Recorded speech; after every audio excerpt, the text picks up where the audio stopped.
Gravando mais uma aula aqui no meu canal. Me chamo Caio Esper, sejam muito bem-vindos. Nessa aula daqui a gente vai falar sobre ventilação pulmonar. A gente terminou a série de cardio que eu fiz no canal, tá? Se você ainda não viu, tem uma playlist aqui no canal sobre cardio, toda a parte na verdade, a parte mais importante de cardio do Guyton. Assiste lá, as aulas são muito boas. E agora a gente vai continuar, né, a série do Guyton, vai começar pulmão, tá? Sistema respiratório. Já vai deixando o like, tá? Deixa de ser mesquinho, é só rolar a página um pouquinho para baixo, clicar aquele dedão ali. Se inscreva no canal se não for inscrito. Aliás, 70% das pessoas que assistem meus vídeos não são inscritos no canal, vamos mudar isso. E ative o sininho, tá? Então, bora pra aula. Galera, é o seguinte, vai falar sobre ventilação pulmonar, né? A parte mais mecânica. Galera, primeiro, para que serve o pulmão? Né? O pulmão serve para captar ar rico em oxigênio, né? O que ele faz? Ele capta ar rico em oxigênio, pega esse oxigênio e vai jogar no sangue, né? E o sangue pega e joga gás carbônico no pulmão e você expira e expele esse gás carbônico. Então ele serve para captar oxigênio e expelir gás carbônico, tá? Essa é a função básica do pulmão. Tá, a gente vai discorrer sobre isso durante a série de respiratório inteira, né? Aqui a gente vai falar mais da parte mecânica. O que acontece? Como é que o pulmão consegue inspirar esse ar cheio de oxigênio? Né? Vamos lembrar da aula de física do professor Clayton, lá do seu ensino médio. Galera, vamos lá, vamos lembrar da aula de física. Lembra daquela fórmula, né? PVT, PVTO, né? Ou seja, pressão vezes volume sobre a temperatura inicial é igual a pressão vezes volume sobre a temperatura final.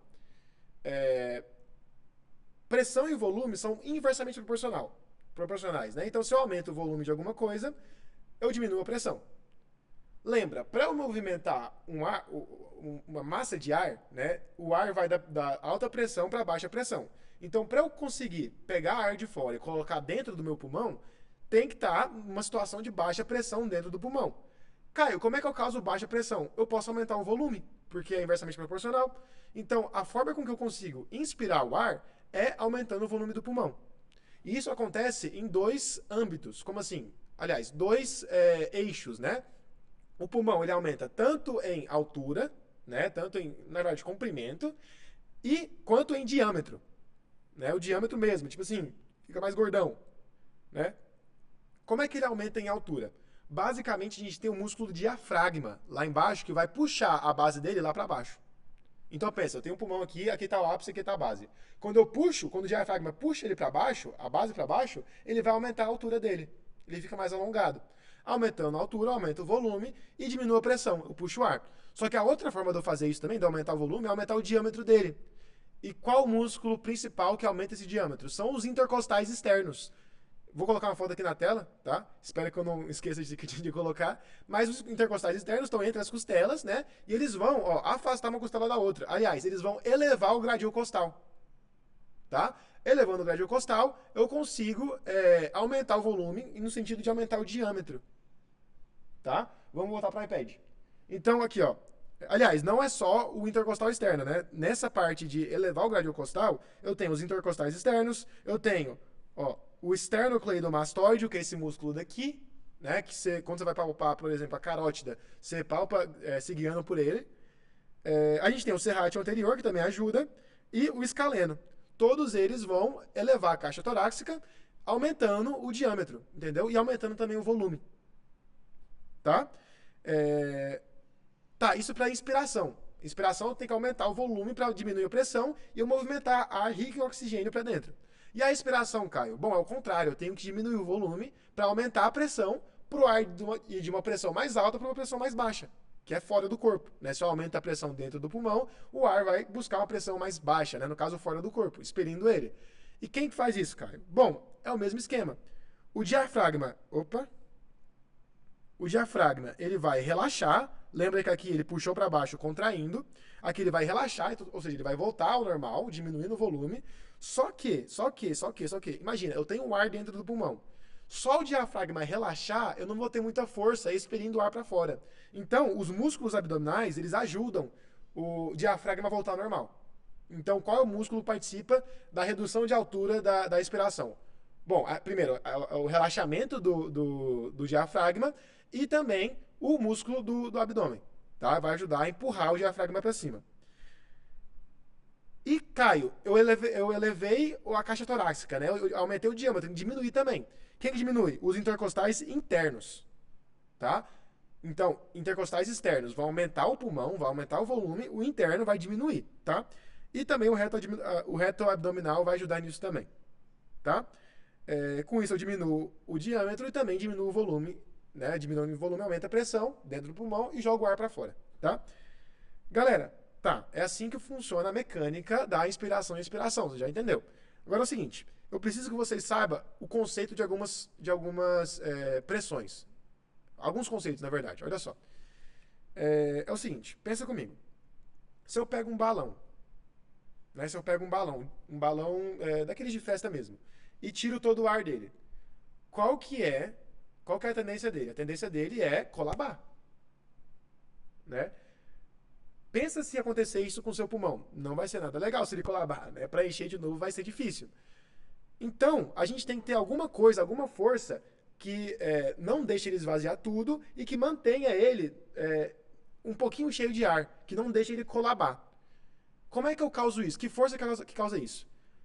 A primeira pressão que causa isso é a pressão interpleural. O que acontece? Olha só. Entre a fáscia pleural, né, e a fáscia visceral, a fáscia pleural é aquela que está na parede torácica, né, a camada que fica na parede torácica. E a face visceral, a parte que fica no pulmão. Entre essas duas camadas, que dividem as duas, eu tenho um líquido passando por elas. Né? Qual que é esse líquido? É o líquido interpleural. Tá? Esse líquido ele vai ser constantemente drenado pelos canais linfáticos. Pensa, eu tenho líquido lá, eu tô toda hora tirando líquido dessa areazinha, né? Quando eu tiro o líquido, eu causo uma pressão negativa. A pressão negativa que não deixa o pulmão colabar. Entendeu? Então eu tenho a pressão interpleural que não deixa o pulmão agir como se fosse um balão de festa de criança, dele colabar inteiro, tá? Então ela vai ficar puxando o pulmão, né, para não deixar ele colabar. Aí coloquei aqui, ó, no repouso, essa pressão é seguida de 5 centímetros de água e na inspiração, né, chega a uma média de 7,5 centímetros de água. E é menos porque é a pressão negativa, tá? Eu também tenho a pressão intraalveolar. Que pressão é essa? É a pressão dentro dos alvéolos. Tá? Aí pensa, a pressão dentro dos alvéolos. Pra gente entrar ar, eu tenho que ter uma pressão negativa dentro do pulmão, né? E dentro dos alvéolos também. Então, na inspiração, a pressão interalveolar, ela é negativa. Pra justamente entrar ar. Pra sair, na inspiração, essa pressão aumenta. Tudo bem? Pra eu conseguir expulsar o ar. Tá? E galera, eu tenho a pressão também transpulmonar, que é basicamente a diferença de pressão a diferença entre a interpleural e a interalveolar. Tudo bem? Tá, galera. Outro conceito. Complacência pulmonar. O que é complacência pulmonar? Aqui, ó. Complacência pulmonar é o seguinte. É o quanto o pulmão expande, né? O quanto o pulmão consegue expandir à medida que varia uma unidade de aumento de pressão. Né? Então, por exemplo, ó, o normal, né, o comum no homem é 200 ml de ar por centímetro cúbico por centímetro de água. Então, por exemplo, com a pressão de 1 centímetro de água, é para ele expandir 200 ml. Né? Mas eu posso ter uma complacência mais alta. Eu posso ter um pulmão que vai expandir, por exemplo, 300 ml de ar a cada 1 centímetro de água. Mas eu preciso que você entenda o conceito. Então de novo, complacência pulmonar é a quantidade de volume que eu altero, né, que eu consigo expandir na medida que eu aumento 1 grau de pressão. Tá? Complacência pulmonar. Então eu mostrei aqui, ó, por exemplo, na inspiração, com uma pressão de menos 4, eu tenho 0 alteração de volume. Com a pressão de menos 5, de menos 4 para menos 5, ou seja, variou 1 de pressão, né? Eu consigo aumentar cerca de 200 ml. Né? Perto de 200 ml. Variar mais 1 de pressão, eu aumento mais de 200, aumento uns 300 ml. Entendeu? E na expiração também, é o contrário, né? No caso, eu vou diminuir no modo contrário. Aí tá. A complacência é isso. Então, a quantidade de ar, de volume que você aumenta conforme você aumenta 1 grau de pressão. Galera, como é que eu determino? Como é que eu, tipo assim, por que que tem uma situação que o pulmão tem uma complacente de 200 ml e tem outra situação que é tipo assim, 300? Como é que eu determino isso? Bom, eu tenho algumas forças. A primeira força é a força elástica do tecido pulmonar, né? Então, no tecido pulmonar, a gente tem fibras elásticas, né? Fibras compostas de elastina e colágeno que vão gerar essa dificuldade de encher, né? Por exemplo, pega um balão, né? Um balão que tem umas fibras muito fraquinhas. Você não precisa de muita pressão para encher ele. Então você tem uma complacência muito alta, né? Você consegue encher o balão com pouca pressão. Agora, um balão mais grosso, com as fibras mais grossas, mais proeminentes, mais fibras elásticas, eu vou ter que causar mais pressão, vou ter que causar mais força para eu conseguir causar a mesma variação de volume. Entendeu? Então a primeira força que interage nisso, que interfere na complacência, é a força elástica do tecido pulmonar. Outra força também que eu tenho é a força da tensão superficial do líquido que reveste as paredes internas do alvéolo. Caraca, falei grego agora, né? Falei muito rápido. Mas é o seguinte, nos alvéolos eu tenho uns líquidos na parede interna, né? Água, e eles vão causar uma tensão superficial. Por quê? Por quê? Vamos lembrar da aula de física de novo. Essa aqui é muito paralela com física. O que é tensão superficial? Por exemplo, eu tenho aqui, ó.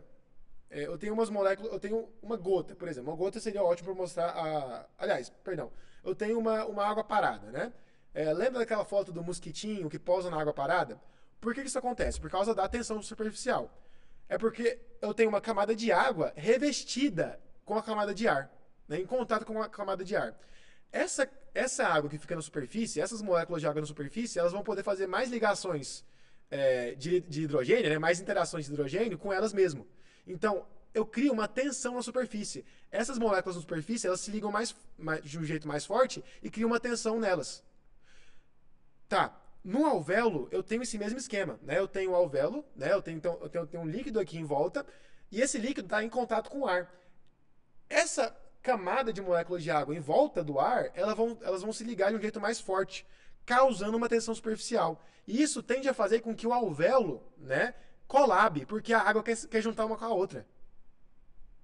Entendeu? Então, tensão superficial é outra força que interfere na complacência. Se eu tenho uma tensão superficial muito forte, eu vou ter uma menor complacência, porque eu vou forçar mais, eu vou precisar de mais força, mais pressão para encher os alvéolos. Entendeu? Vamos voltar para o iPad. Tá? Então eu tenho essa tensão superficial que vai fazer com que os alvéolos tendem a contrair. Né? Então, ou seja, ele diminui a complacência, diminui a quantidade de volume que eu consigo aumentar com uma mesma unidade de pressão. Tá? Até coloquei aqui, ó, duas situações que o Garton explora. Uma preenchida por solução salina, no caso o pulmão preenchido por o alvéolo preenchido por solução salina, e o outro preenchido por ar. O que acontece? Por que essas duas são diferentes? Né? A preenchida por solução salina, a gente não vai ter tensão superficial. Por quê? Porque se o pulmão está preenchido por solução salina, não vai ter esse contato da água com o ar, não vai gerar tensão superficial. E a preenchida por ar vai ter tensão superficial. Pensa comigo, tá? Olha esse aqui que não tem tensão superficial. Você está vendo que eu consigo variar um volume, ó, o volume é o eixo Y. Eu consigo variar um volume com muito menos pressão, né? Olha, ele não aumentou quase nada de pressão e aumentou esse volume desse tanto. Por quê? Porque eu não tenho tensão superficial. Agora, quando eu tenho tensão superficial, quando ele está preenchido por ar, né, que eu tenho tensão superficial, eu vou precisar de um aumento de pressão muito grande. Ó, vai de 5 para 7, né, para eu conseguir variar esse volume, esse mesmo volume. Tudo bem? Então a tensão superficial, ela diminui a complacência, aumentando a resistência, né? Aumentando a força que você tem que fazer para aumentar o volume. Tudo bem? Tá? Aí eu coloquei aqui, ó.